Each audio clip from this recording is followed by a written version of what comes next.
Thank you. And again, thank you, Maggie. Thank you, Jacob. Thanks, everyone here. And of course, I want to thank all of you for, taking your time to come here tonight and see a crazy guy do crazy sound. Like Maggie said, my name is Sebastian, and I am a monster. So yeah, this is technically, virtually speaking, not personally, right? I'm a pretty chill guy, as you can see, but my job is I do voices for monster and creature in a video game. So this is the point where I need the little clicker, not the clicker in The Last of Us. Yeah. Oh yeah, because I can do the sound of yeah. We did that yesterday, that.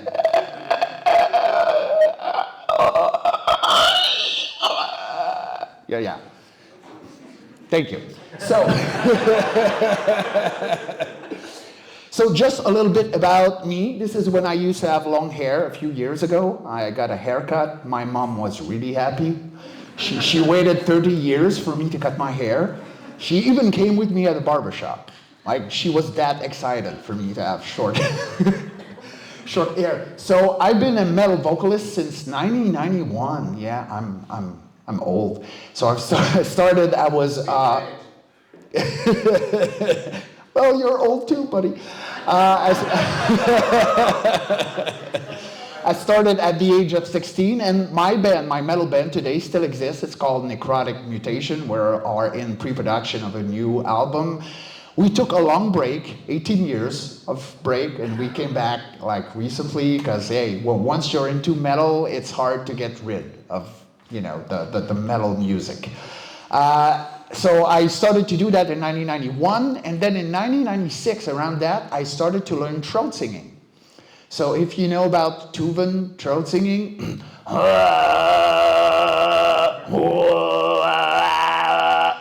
that's the thing, or Tibetan throat singing,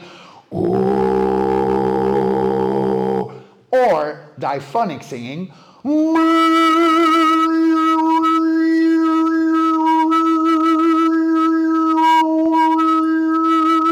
So I started to learn that a while ago. And then in 2005, I had a friend working at Ubisoft Montreal, and it was like, we're looking for crazy sound, and I know you can do, some stuff. So I went there, and the very first game that I worked on was actually Far Cry Instinct on Xbox. So all the monster, even the little lizard, that's my voice that was put in the game. So since 2005, you can imagine, I've been doing that for like 17 years now, monster and creature. I probably voiced more than 200 creature, monster, and even humans, so you probably killed me a bunch of times. Again, virtually speaking, right, because I'm there. Otherwise, I wouldn't be here. And for the past few years, I've also been doing voice direction. Usually I'm screaming when I'm doing voice direction. I'm speaking, but I'm screaming as well. I'm also in charge of casting, and I've been teaching extreme voices, but also throat singing and voice acting since the last couple of years. I've been a vocal coach for the last 15 years, so I teach people how to do those extreme sound. So that's a little bit about me. And then that's a couple of characters that I voiced during the years. And yes, this is the Hulk. So if you played Guardian of the Galaxy, you cannot see the Hulk, but you can actually hear him. And he says, Hulk smash! One line, but that's the best line I ever did.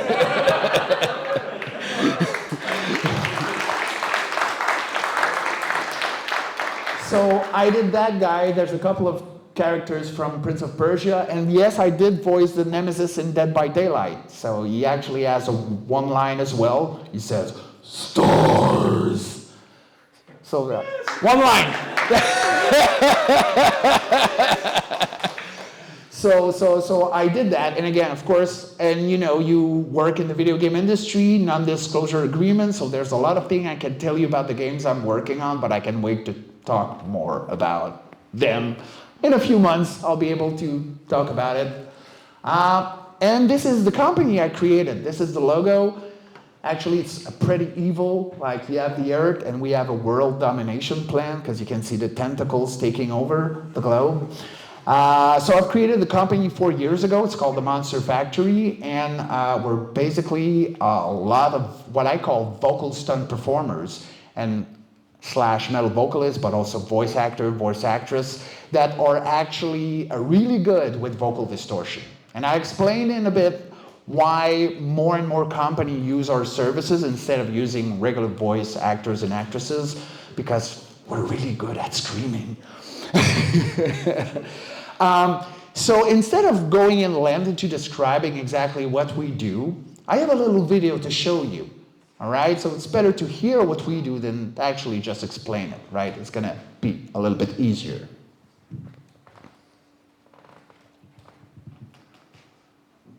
My name is Sebastién Croteau, president of the Monster Factory.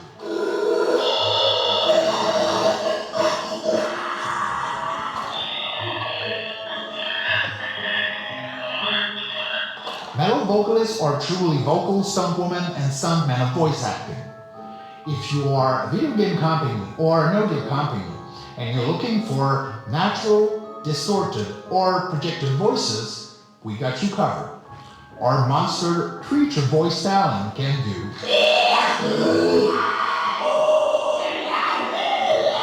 and this.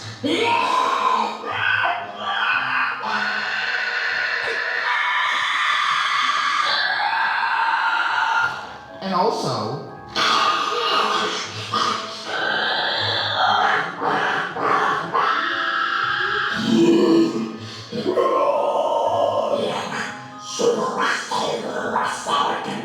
our scream artists can do.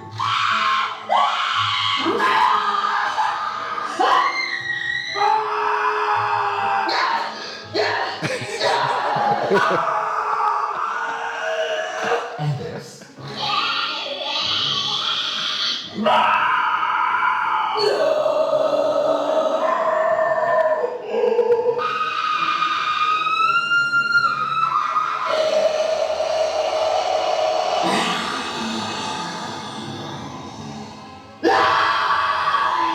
And also throat singing.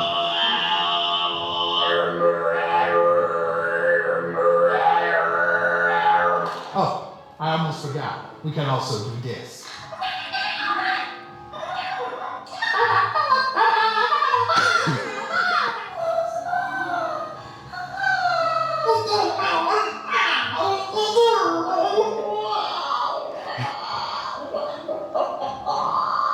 So if you're looking for voice talent for your zombies, alien, creature, monster, war cry, or any extreme sound in your project, contact us on our website.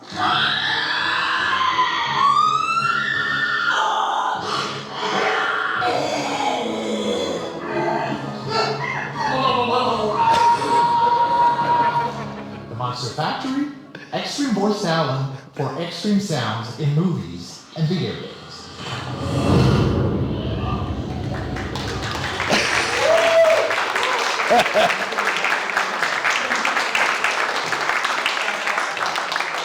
So, right, why would I give a lot of explanation when you can just hear the voice talent for yourself? So as you can see, we're pretty good at, screaming and doing really monstrous creature, but also really tiny creature. Like, we've done a lot of cute creature, just to tell you. It's not only about the big zombie or the big monster. We sometimes do little bats, a little creature, a little lava creature in a game.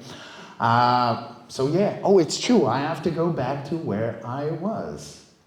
So like I said, we have people everywhere. We're like a virus, and I really love the analogy with the virus.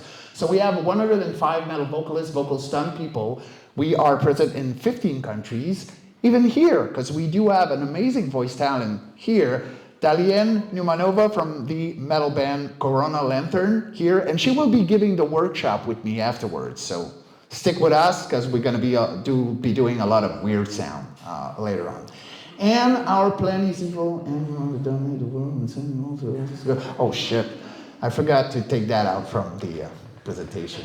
really sorry.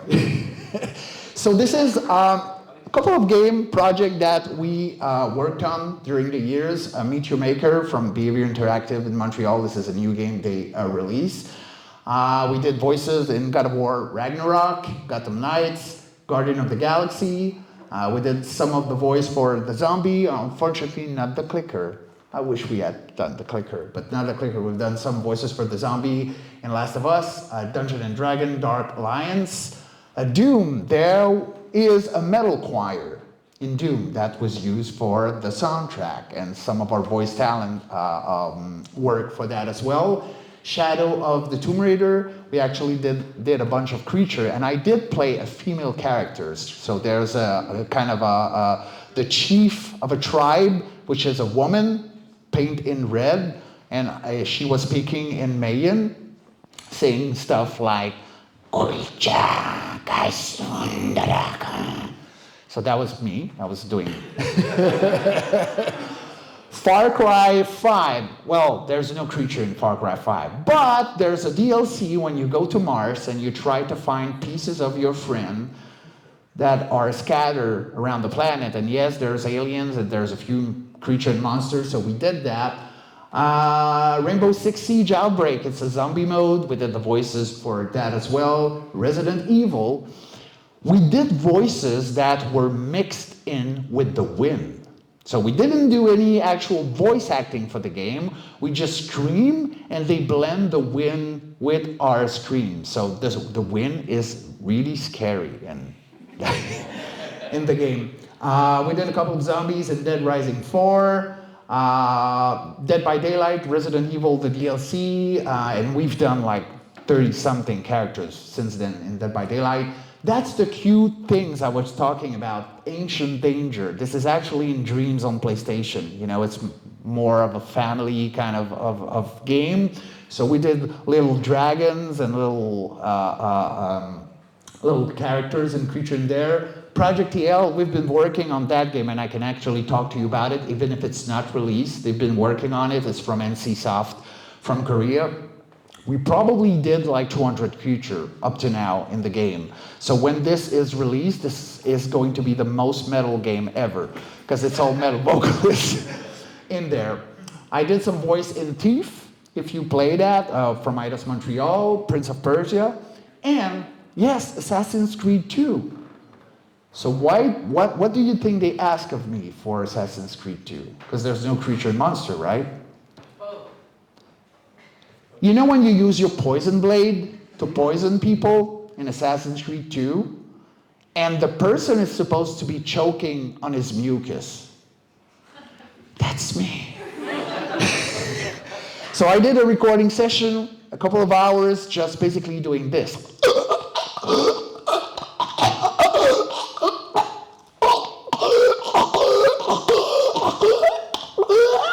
Yeah.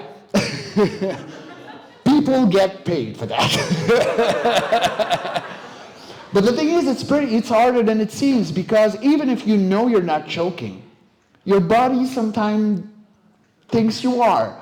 So I had a little bucket in case I was going to vomit, because after an hour of doing that, I felt like throwing up every time I was doing a take. So I had to take a little break and then start choking back again for, you know, a couple of, that was so fun. So like I was saying, Guardian of the Galaxy, they hired 40 metal vocalists, vocal tone performer for that. We did more than 40 aliens and creature. So if you play the game and you go in nowhere and you hear alien talking to each other, that's basically all of our voices that are in the game, beside the Hulk that I did personally. And we also did the alien and creature sound conception. When they came to us, they had no idea of the sound for all the creature and the character. So we actually helped design the sound, like basically looking at the visual, looking at the characters, knowing the background. And starting from there, we went on to deciding which kind of sound each alien should have. And that was a long process. And I even had to invent 5 different alien languages for the game. It's not to the level of Klingon or Elvish. I had only a couple of months to come up with that, but I did have a full script that I work with the voice talent afterwards so they can actually nail the proper wording of everything. And this is what basically I call intelligent gibberish, right? Because for some video games, sometimes you have gibberish and it doesn't sound convincing. And of course, it's Marvel game, and so it's Disney, and we wanted to raise the bar to their standard. So we work on that. It was not in my original contract to do that, but I was like, hey, this might be a good thing to work on that and really impress them with this kind of thing. And we did all the voice direction for all the recording session of the aliens and the creature. And Dead by Daylight, up to now, this is outdated. It's not 26, it's 32 characters that we did in Dead by Daylight since the DLC. And there's plenty more to come, but a non-disclosure agreement, I'm not allowed to talk about it. So, of course, most of the sound that we do in there are mostly human, right? It's survivors and killers, so it's not monster and creature per se. But since they've been working with us, since we are really good at screaming and in Dead by Daylight, it's survival horror. People get hurt a lot. So they're using us now. And one of the characters that we did actually was the Dredge, where there was 6 voice actors working during the same recording session. So there was 6 microphones, and we all recorded the sound for the character at the same time. And I was doing the voice direction, and it was quite something to have 6 people at the same time. That is me while I was working on Guardian of the Galaxy, because I had the little face camera, and I was doing crazy face. So creature and monster, when you know a little bit about creature and monster voice acting, it's been a while. Like if you know about D. Bradley Baker, if you know, there's been not a lot, but some people that has been doing that kind of voice for 10, 15 years. I personally have been doing it for 17 years now. But it's something that is fairly new, and I'm sure if I were to ask you, hey, have you heard that there was creature voice actors or vocal stunt performers for that? I'm pretty sure a couple of you guys would say, no, I didn't know that exists. Why? Because most of those sounds are usually done with animal sound libraries, right? You just go there and you pick some sound from a baboon, a walrus, usually a seal, and maybe an angry cat, or sometimes a pug, because they use a pug for some sound in Halo. And that was amazing. I was like, damn, this is my competition. I have to I have to get better. So most of it is from animal sound libraries, or there's a software called the Humanizer that actually modify the voice. There's a few software that people can use to modify the voice of the person to actually get lower pitch or higher pitch. And this is actually the second video that I wanna show you. Just a quick example of if you don't know that software and what it does to the voice. Today we'll be doing a quick hands-on with Dehumanizer 2. It's a vocal processing tool that specializes in creature sounds. If you're a voice actor, sound designer, or just someone who likes messing around with creature sounds, this might be a cool tool for you. Alright, let's get to it.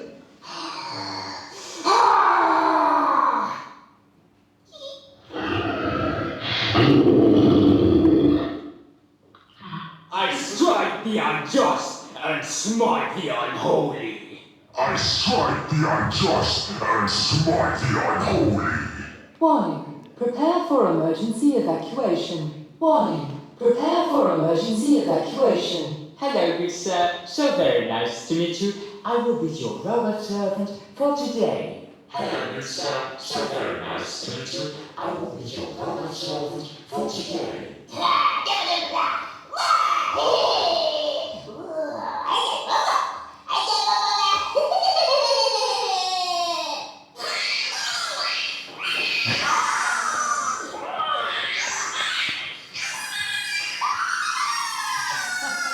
I am the darkness. I am the darkness.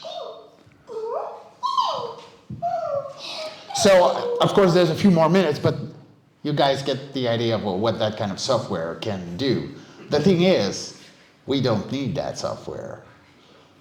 I am the darkness. Right?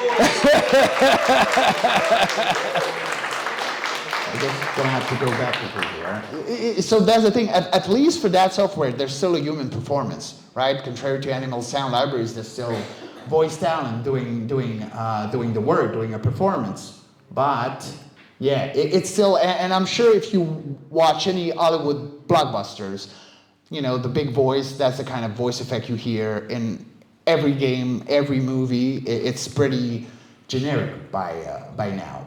And of course, when I'm talking about animal sound libraries, well, most of it, if you are into audio sound design, it's from Zoom, a library. So you got sound of sea lions, seals, walruses, dolphin, which have been used for Jurassic Park and a lot of dinosaurs and stuff like that. I got monsters and beasts, which consist mostly of animal sound, a creature, and this one, creature humanoid, actually, I think that they got wind that metal vocalists could be amazing for creature sound, and they actually use metal vocalists to do some sound for this library as well. But there's some challenges with working with animal sound libraries and software. First, the animal sound libraries cannot act, right? When you need a performance, you just take random sound. It's not acting. It's basically a collection of sound you put together, but there's no acting in it per se. So, and they are generally limited to certain action.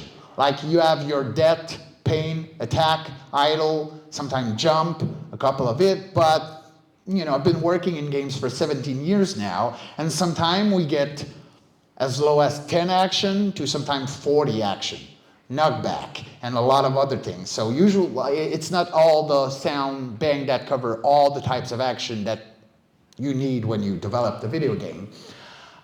They can always adapt to specific video animation or cutscenes.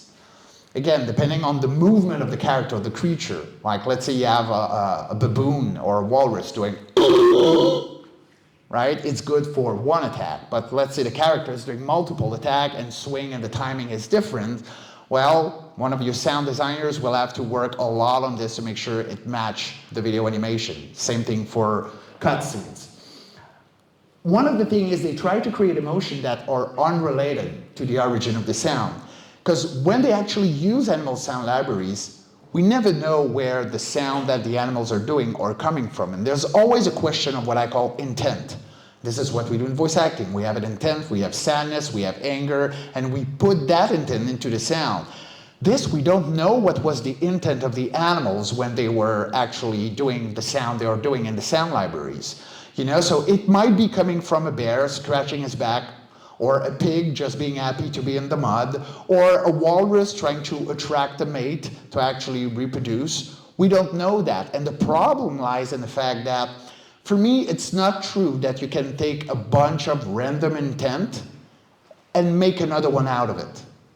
You know, if you want anger, it's not happiness or I want to reproduce or another kind of intent that if you blend together, it's going to give anger.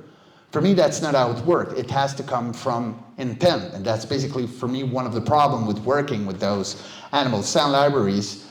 There's intent. And it's not true that you blend those together, you're going to have another one out of it. They can affect the creature credibility and the audience connection with the story.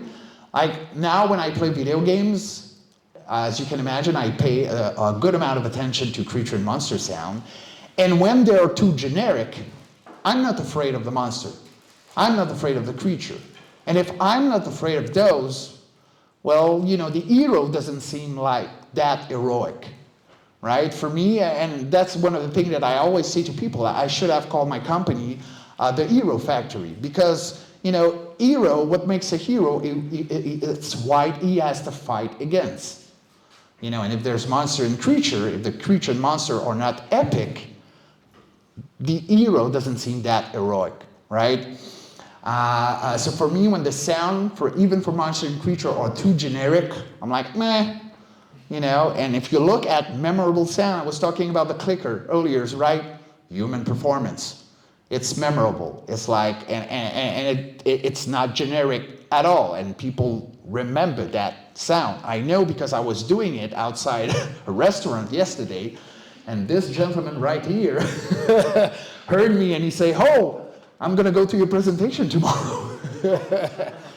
And voices modified by software end up having the kind of same unnatural effect. Like I said, if you watch any blockbusters, Hollywood, there's always, especially for villains, not for heroes, but for villains, always the same kind of, kind of voice effect that is there. And at some point, it's just become a little bit generic, right?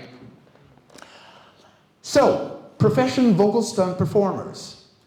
So what do we do exactly? What I mean by vocal stunt performers or performance, it's basically when we do creature and monster voice effect, basically generally with vocal distortion involved, with a lot of screaming and a lot of weird sound coming from our mouth. Extreme sound for human character, but also what I call voice match replacement. You probably all saw the movie Venom, right? Remember, there's a point where Tom Hardy is on a motorcycle and he's just jumping in the air, and he's in the air and he's screaming? That's not his voice. Someone was paid to replicate Tom Hardy's scream.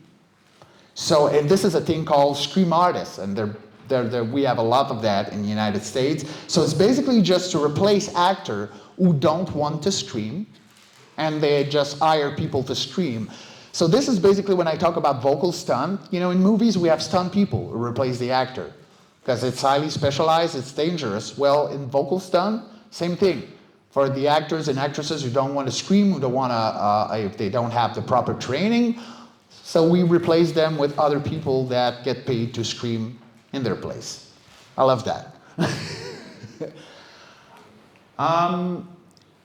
So a little bit about, why should people or video game company use metal vocalists or vocal stunt performers? Well, we are trained for that kind of thing. And I'll get into that a little bit more in more detail. Contrary to animal sound libraries, we can act. If you want a performance, you use people to put intent in the sound that they're doing.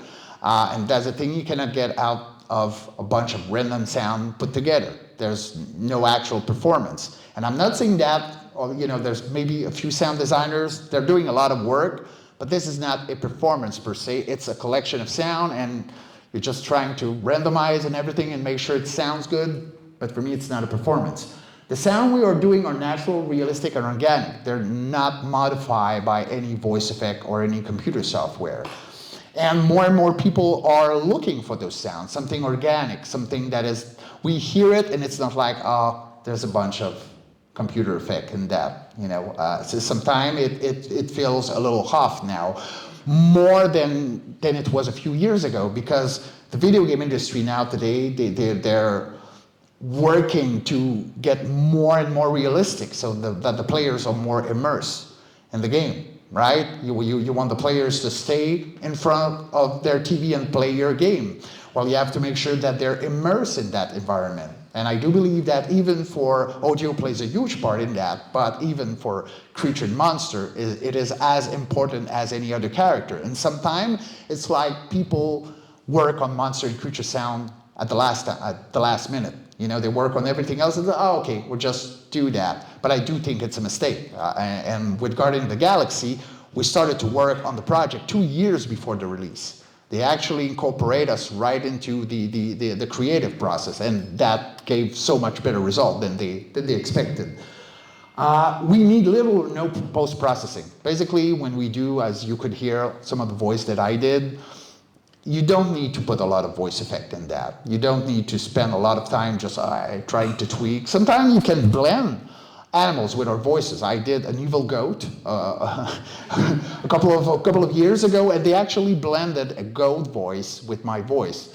Even if I was saying, yeah, they did put an extra layer of goat on my voice to make it even more goaty. So we can voice match on video animation and cutscenes. Again, instead of spending an insane amount of time just trying to make the sound match the video animation or the cutscene, we just look at the video animation and boom. We have a voice match, same thing for the cutscene. Yeah, of course. And vocal endurance, well, that's the thing with metal vocalists. We've been training for years and years to do exactly that kind of thing. This is our area of expertise. We can scream like no one else. So I will speed up the process. And most of our voice talent have been doing this for 5 to 30 years, as much as 30 years of screaming. And just to tell you, I got a laryngoscopic exam, so a voice exam a month ago, and after 33 years of screaming, my doctor said, you are perfectly healthy. So there's a right way to do it. It's possible, but you have to learn how to do that. So we use a different voice technique, fry screaming, which is basically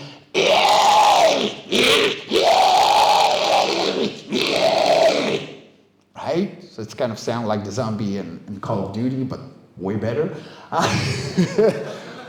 False chord screaming, which is basically we use an extra layer just above the vocal cords to do those sounds. Inhale screaming.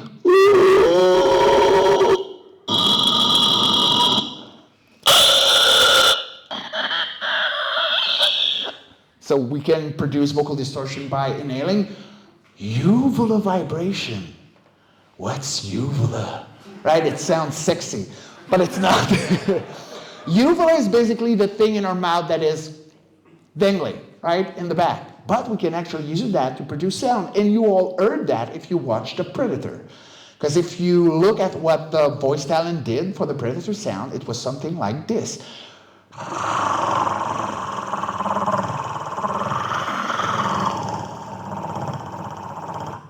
This is the uvula. Of course, they sound designed it, but this is basically what he did. Throat singing, we can use that to do robots and different things, and there's other stuff we don't know about, because sometimes we do sound and we don't have any idea of how we can actually produce a sound. Like sometimes it's a mix and a combination of different things. Like when I do, I don't know what I'm doing, but it sounds cool.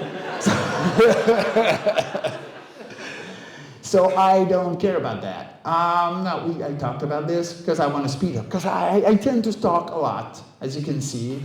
And the thing is, one of the advantages compared to voice actor is that we can go into a recording session and we can do that for 3 to 4 hours, even 5. I did 5 hours of recording 5 different characters last weekend, actually. And I'm still talking, right? We can do that for hours, and most people that are not trained in that, if you ask any voice actor to scream, most of the time they will do it 20 minutes and they're done. Right? This is, again, our area specialty. This is something we are good at. We can go through all the recording session without having to reschedule. And this happens to a lot of voice actors. They do that, and then after, okay, I'm done for the day, we're going to have to reschedule. In 18 years, we never had to reschedule once. It's false. Only once. But one of my voice talent got hit by a car before a recording session. So it's not voice related. It's basically he got rammed by some car. And as you can imagine, when you know about metal vocalists, they're touring sometimes 4, 5, 6 months, a year, sometimes less. They do from 25 to 30 shows a month. They have to scream every day. So they are really conscious about their voice, about vocal health, and this is why they can do it for a very long time.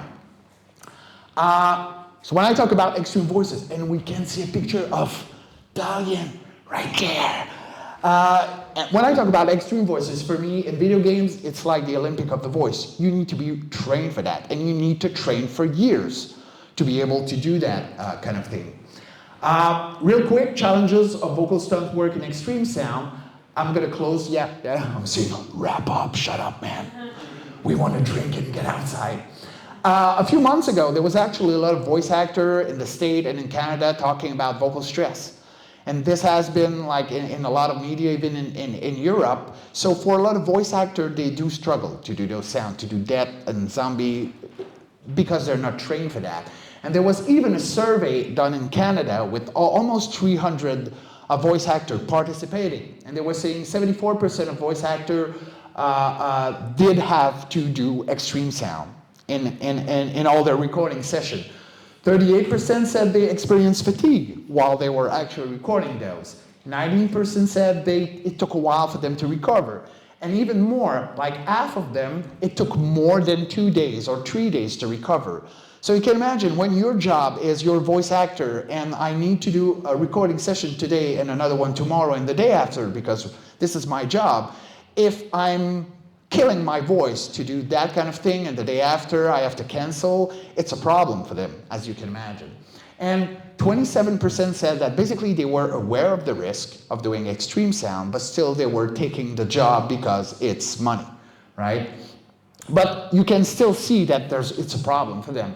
And even in one article, there was a voice actor who talked with an audio director, and the audio director said, well, half of the recording session, the voice talent cannot go through, because otherwise it's too challenging for the voice, or at some point they're just like, okay, no, I'm done. I'm going to do something else with my life. I'm going to go into visual arts instead. So yeah, when I talk about metal vocalists, and I made the analogy of stunt people in movies, this is what I'm saying. For me, metal vocalists, they are vocal stuntmen and stuntwomen. So, question. Yes, do you want to, I'm going to take if you can take the other microphone. And we have something special before the pause, all right? You don't know it yet, but you're going to do a zombie choir. Did the voice actor that had to reschedule survive the crash? I'm sorry? Did the voice actor that survived? He did. He did survive. And the thing is he was hit by a car, and a week after, he was in crutches, sitting down, and recording voices for Guardian of the Galaxy. He's a real trooper. Hi Sebastian, thank you very much for being here and for this awesome presentation. I wanted to ask, how do you take care of your vocal cords, and also, do you have any kind of exercise that you do before you do your stunts? The thing is, like I said, I've been doing this for 33 years, and I did learn throat singing a while ago. And all the warm-up that I do now are linked to what I learned in throat singing. Because, we use muscle and we use stuff in our voices in a very different way than you. But the thing is, you have exactly what I have. I'm not a freak of nature. I'm not a mutant. You have a vocal cords, you have false vocal cord. You all have a uvula. And so you have the exact same thing as me, but the thing is I train for that. And it's all in the training, and of course, it's all in a warm-up. But if I start talking about that, I'm actually going to talk about the warm-up in the workshop. So if you want more detail about that, after the pause, we're going to talk about that for like half an hour. So yeah. Any other questions? Can you do the sound of Hulk? No. I was just wondering, all the stuff that's not commercially used, have you thought of putting together a sample pack, like a song most of the time, and video game company want, to this point, like I'm not saying it's going to change, it might not change, it probably will, but most of the time they want something customized for the creature and monster. Of course, there's always the generic zombie, that and whatever kind of other kind of creature. And right now we are working on not animal sound libraries, but yes, sound libraries, so people can get access to that. Because we've been lucky enough to work mostly with AAA and huge projects, but sometimes we work with a less bigger company, so we have to adapt. And of course, they don't have the same budget. So we try to do stuff, and even sometimes we just rate as much as possible to do stuff with smaller companies. But yeah, we are working right now with a partner for sound libraries, so people can get those sound for way less than you would if you were to hire directly voice talent. So yes, we are definitely working on that. Probably by the end of the year, you're going to see some publicity about that. Last question? I'll ask you. Come and see me in the garden. I'm sorry. Thank you for the presentation. Thank you. How did you get from being a metal vocalist to actually doing these weird sounds? By accident. Like, really, for me, and again, I told a little bit of the story at the beginning. A friend of mine was working at Ubisoft Montreal, and it was like, this guy can do weird sound. Let's ask him to do weird sound. And for me, even at the beginning, I couldn't see a career.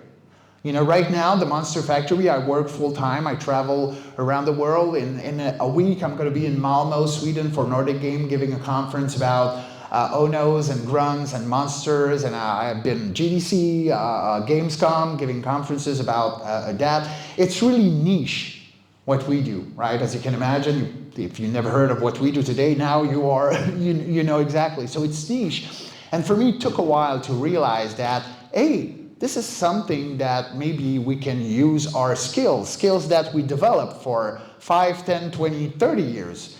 And we can make the video game industry profit of what we do because we're really good at doing that. And when you play any kind of game, there's always a human screaming, right? Even Lara Croft is dying when you're not good at the game. So there's that kind of thing, human screaming, even monster and creature sound, they're pretty much like a lot of different game, right?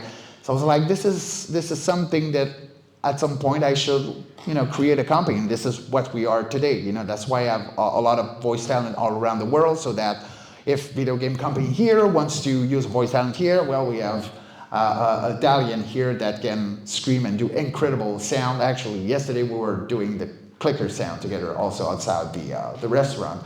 But that's the thing. And we can also translate stuff, meaning that, when we do the English version of a game with the kind of voice that we can do, well, if you are working to translate the game in different languages, we can cover that as well. So that's the thing. We can all do localized monster, which is crazy to say, but yeah. So, yeah, before we leave, I told you, we are going to do a zombie choir, because this is usually the kind of thing I love asking people to do. And you're like, oh my God, don't worry. I'm not going to ask you to scream like I do. I don't want you to damage your voice. But I'm sure if you watch Day of the Dead, and you probably know Bob, the zombie. And Bob is doing...